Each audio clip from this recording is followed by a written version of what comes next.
In Capital News tonight, President Samia Hassan commends contribution by religious leaders in maintaining peace in the country.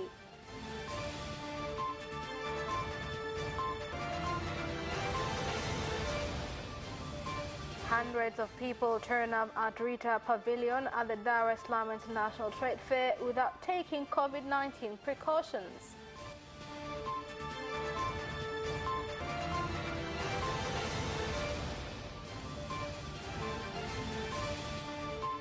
And in sports, YANGA Sports Club has been fined 3 million shillings for breaking rules on July 3rd in the Kariakor Derby against SIMBA Sports Club. Good evening, this is Capital News at 9:30. My name is Khadija Zimbwe. First, the national news. President Samia Suluhu Hassan has said that even though religious leaders can become political leaders, it is not right for religious leaders to use religion for political gain. President Samia Suluhu Hassan made this statement during the 31st General Meeting of the Christian Council of Tanzania in Morogoro, where she also commended the contribution by religious institutions in maintaining peace and stability, as well as in provision of health services and education in the country.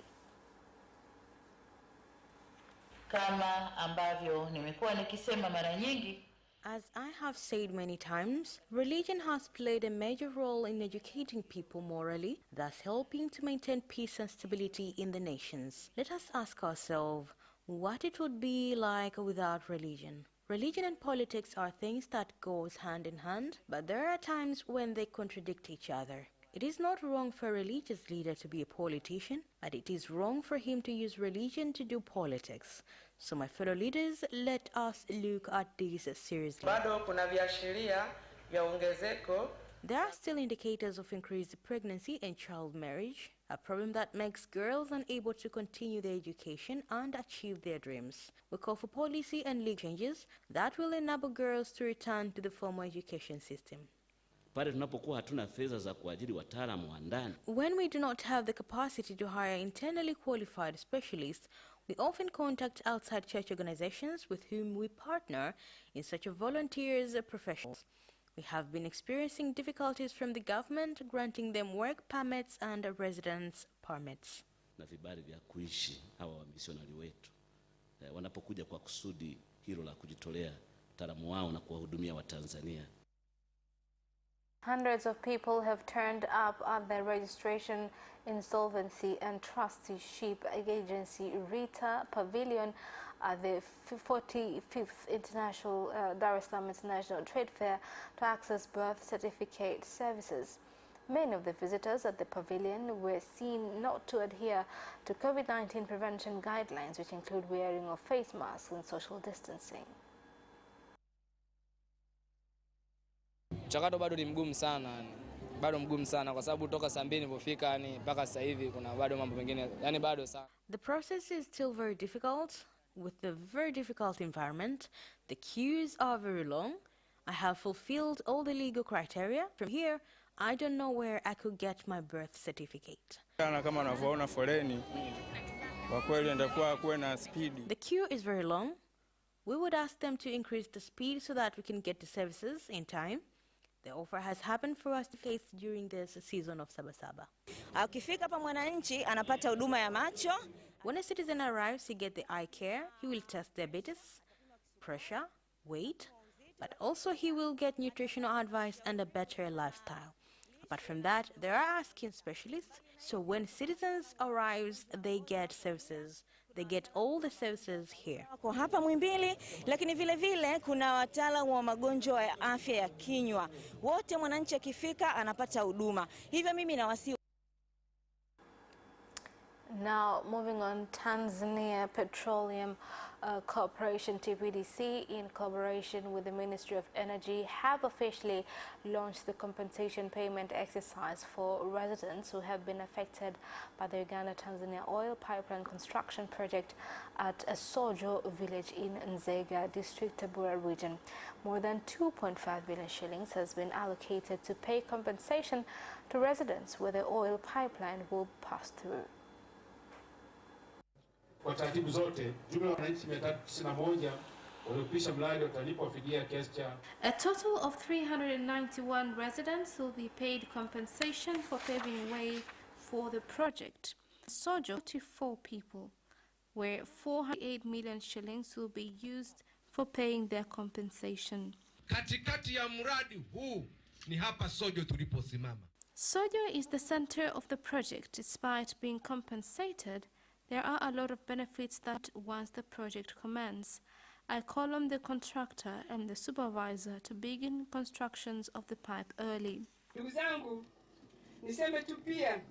For those who are compensated, I urge you to use the funds well, because in Tabora region we emphasize much of agricultural activities as a backbone of sustainable development.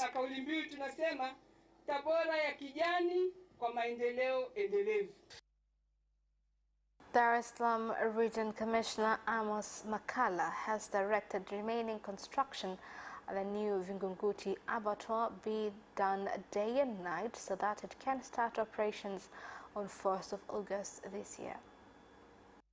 Mradi huu unakwenda kubadilisha maisha ya watu, uchumi wa watu. This project is going to change people's lives, people's finances. What we get is in a very clean and professional status. It is a very important project. It is going to open opportunities in the other regions because Dar es Salaam is very dependent in the livestock market. Many regions have auctions, but the major market is in Dar es Salaam, and people from here are sending the products to countries like Comoros, Dubai, and other places. When you say this auction will begin on 1st of August, then this notice goes everywhere. Prepare to receive sufficient livestock starting on 1st of August. I will be here to watch the whole work being done that day. Peleka nyama Komoro, Dubai na maeneo mengine, Zanzibar. The government in YANGA District, Kilimanjaro region has announced a 3-month operation to control elephant invasions which have caused crop destruction and death of people in 18 villages in Jipendai and Lembeni divisions. We want to make sure that this problem goes away, and our goal is one, to make sure you stay safe and to make sure elephants don't come to our habitats. This operation is for 3 months, and during that time we will see a way forward. For 5 seasons now, the Jipendea division has no food. I totally admit to everyone who expects field crops that they do not get sleep due to lack of food. How many goats will you sell to get food to sustain the remaining time? One elephant was accidentally hit, a car was seized and taken to the police station, and the man was fined 15 million shillings. We need the government to tell us between animals and us humans who are worth it. A human being is killed and compensated for 1 million shillings, while 15 million for an elephant. It is such a great shame.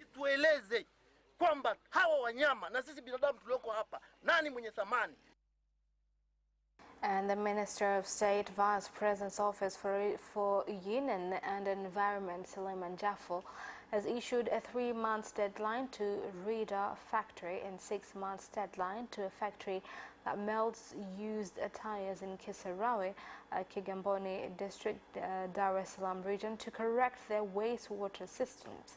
The directive follows complaints raised by residents living nearby that the two industries have been releasing toxic waste into their areas.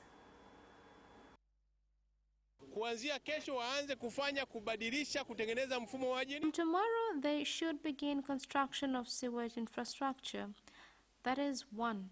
For the factory that is burning tires, unfortunately today when I went there, there was 0 operations. But I know that they have done that on purpose because last night I informed them that today I will visit the factory. Machafu hawana miundombinu ya maji taka. They do not have sewage infrastructures. When it rains, all this waste floods in people's homes. I have heard the directives given by the minister. I shall work on them to make Tanzania a better country. Kama ofisi ya mkuu wa wilaya kwa kushirikiana na ofisi ya mkurugenzi. As the Office of District Commissioner, in collaboration with the Director and Kigamboni Council, we have proper plans of visiting with environmental laws of the country. Zingatia mambo muhimu katika swala zima la kuhakikisha watu kwa maana wana Kigamboni wanaozunguka viwanda hivyo, lakini pia wafanyakazi. The government in Gator region has directed Gator Gold Mine GGM to provide financial assistance to districts which have not been included in the corporate social responsibility agreement to receive such funds in order to alleviate poverty and address various challenges facing communities near the gold mine. You have had many challenges that we as the government have continued to solve them. We really need investors in our country, and good investors are like you who have been able to pay large taxes and employ many people. Every year the mine allocates 0.7% of its revenue for social projects. For the past 3 years we have spent 20 billion on social media. Nice and Free Pads Company has contributed female sanitary towels to 85 students for a period of 1 year so that they can continue with their studies without any disruptions. The contribution is part of a campaign called NAMTHAMINI being implemented by East Africa Television. Kwanza tukiwa kama kampuni ambayo inafanya biashara ya importation ya sanitary pads. As a company that does importation of sanitary pads, we have recognized that there is a great need and we might not reach out to everyone. We have decided to use this valuable platform to give back to the female children who are in school. We have contributed 1,000 pads. Thank you for the leadership of East Africa Television and ITV in general. Through you, we will reach many people. And that is the end of national news. International news follows next. Are you ready for some great news? I'm Christine Mundwa. And I am Eddie Micah Jr. with the brand new DW News Africa, the show that tackles the issues shaping the continent. Now with more time to offer an in-depth look at all the trends that matter to you. What's making the headlines and what's behind them? We're on the streets to give you in-depth reports and insights. DW News Africa.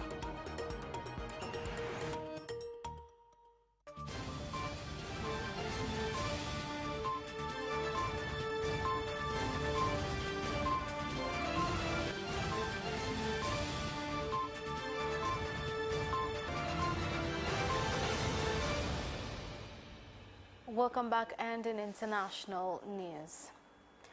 Security forces in Haiti have shot dead 4 suspected killers of President Jovenel Moise and captured 2 others. Here's more on the report. Police General Director Leon Charles has described the 4 people killed as mercenaries.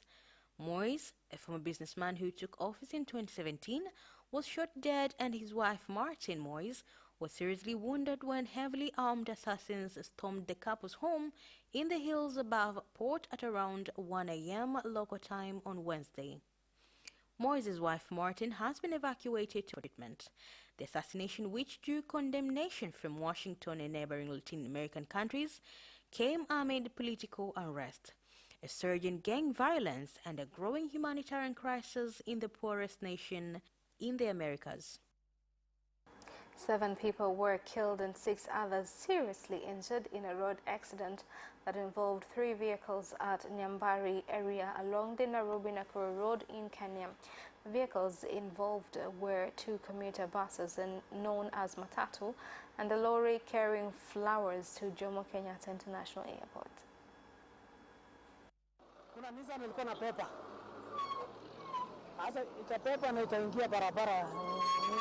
The lorry was overtaking in front of me. There was a vehicle, Nissan Patrol, coming from Nairobi because they were all in speed. That was when the head-on collision occurred. Former South African President Jacob Zuma has turned himself into police to begin 15 months in jail for contempt of court. the culmination of a long legal drama, as seen as a test of the country's ability to enforce the rule of law. Here's more on the report. South Africa's Constitutional Court had sentenced Zuma to 15 months in prison for defying an order in February to give evidence at an inquiry examining corruption during the 9 years he was president. The former president maintains he is the victim of a political witch hunt. Police had said they would arrest Zuma by the end of Wednesday if he failed to appear at a police station. In the Democratic Republic of Congo, the wife of former President Joseph Kabila, Olive Limbe Kabila, has visited more than 2,000 children affected by malnutrition after their homes and food were destroyed by lava from the volcanic eruption at Mount Nyiragongo in Goma.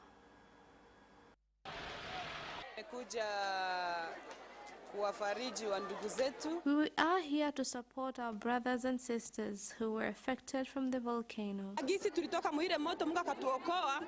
Although we walked out safe from the volcano, we lack basic needs: food, clothes, and shelter. And that is the end of international news. Business news follows shortly after the break. We'll be right back.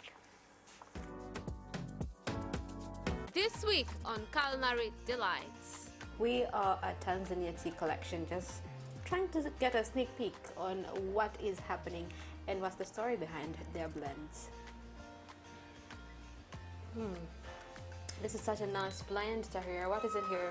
Thank you. It's a cinnamon spice black tea. That one's my favorite. Oh my God, it's really nice. I think I'm gonna be addicted with this.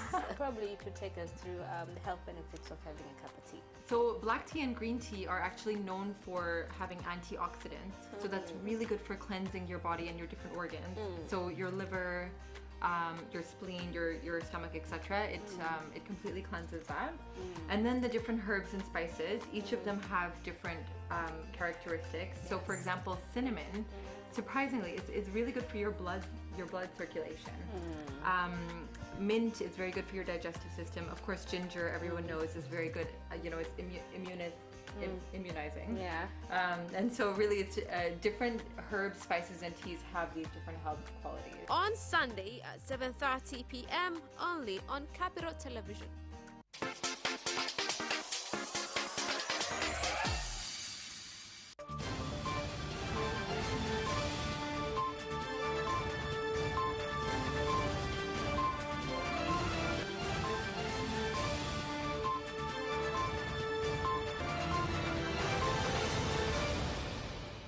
Welcome back, and in business news. The National Bureau of Statistics has said that national price inflation went up from 3.3% in May to 3.6% in June this year, a situation that has been contributed by rising prices of some food and non-food products. Baadhi ya bidhaa zisizo za vyakula zilizochangia kuongezeka kwa mfumuko wa bei ni pamoja na vitambaa vya nguo kwa 8.5%. Some of non-food items that contributed to price inflations include fabrics 8.5%, women clothes 6.3%, women shoes 6.2%, rent 4.9%, restaurant food 5.6%, and accommodation 5.7%. Price inflation of food and cold beverages for the year ended June 2021 have decreased up to 4.7% from 4.9% for the month of May 2021. Hadi 4.7% kutoka 4.9% kwa mwaka ulioishia mwezi Mei 2021. The Confederation of Tanzania Industries (CTI), in collaboration with the Kenyan Association of Manufacturers, have agreed to create conducive business environments in both countries so that they can produce goods that are competitive. Tukubaliane mfumo wa kodi ambao pia utashawishi. Should agree on taxation system will facilitate investments within the East Africa community. Opportunities nyingi. Tumeongea sana. There are so many opportunities in East Africa. As East Africans, we have the capacity of transforming to be East African tigers by doing everything on our own, from production to value addition. Mobile phone company Tigo has continued to sensitize customers to participate in their Testimonial promotion so that they can win various cash prizes. Ni rahisi sana jinsi ya kujiunga. Unatuma neno ZALI kwenda 15305. It is easy to subscribe by sending the word ZALI to 15305. The charges are 300 shillings in every message. One person will get the chance to win 200 million shillings prize. Tubahatike. Mbali na kupiga na kupokea simu. And that is the end of business news. Sports news follows next. Away first time, good start from Bolt. Bolt leading a moment of going away. Gay trying to go with him, and he's going to be dragged through to second place, but he's going to win it by 2 meters. Away first time, good start from Bolt. Bolt leading a moment of going away.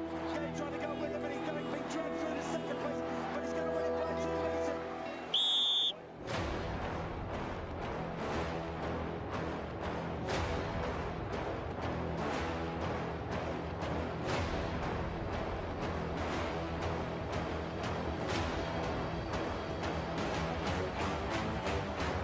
Opposition, Joaquinho, he did lose to Lynn.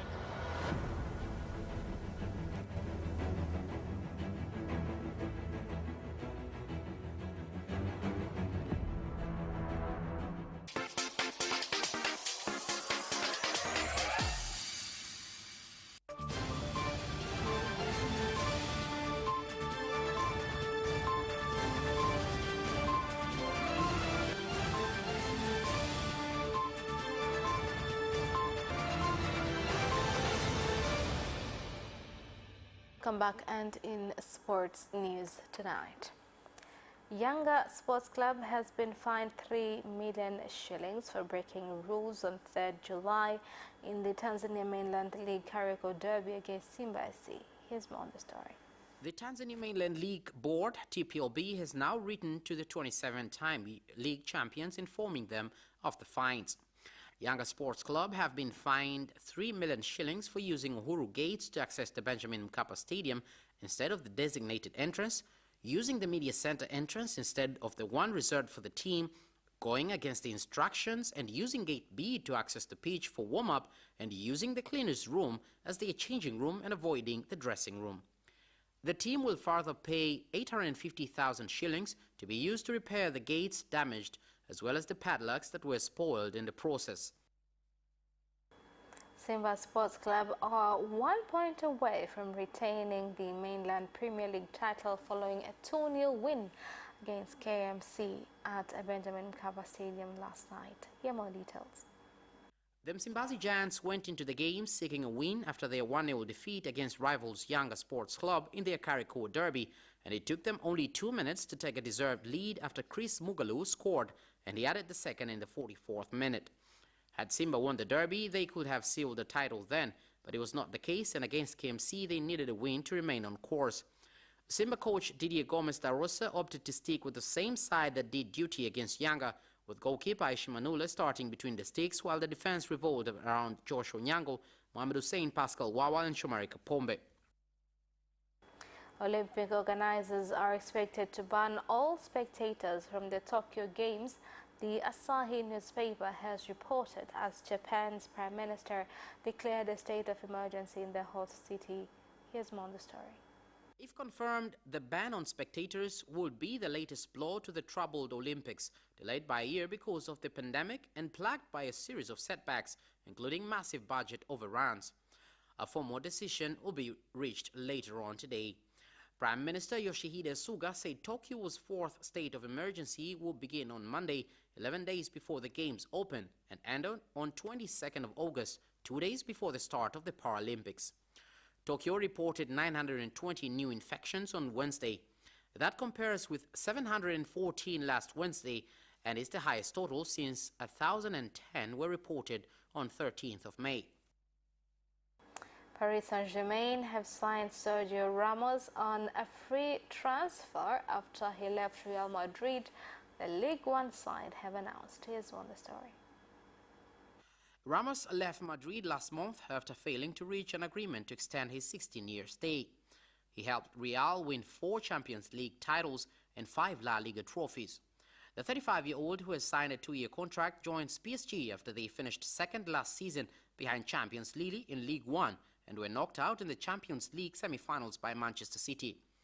Ramos missed a large chunk of last season with injuries and was left out of Spain's Euro 2020 squad, but said when leaving Real that he was determined to keep proving himself at the top. Now, Memphis Depay is set to earn 30% less at Barcelona than was initially agreed, with the Liga giants needing to cut costs in order to operate under a salary cap. Here's more. The Netherlands international forward is among those to have made a move to Camp Nou this summer, along with Sergio Aguero, Eric Garcia and Emerson Royal. Deals are, however, yet to be officially completed, as the Blaugrana need to free up fans in order to get fresh faces on board and keep their books balanced. The 27-year-old Dutchman had seen a switch to Barca mooted for some time, with an opportunity opening up when his contract ended at Lyon. Depay has made no secrets that joining Barcelona is a dream come true, with the presence of Ronald Koeman in the dugout a welcome bonus. And that's Sports Item ends our news bulletin for tonight. My name is Khadija Zimwe. Thank you for watching and good night.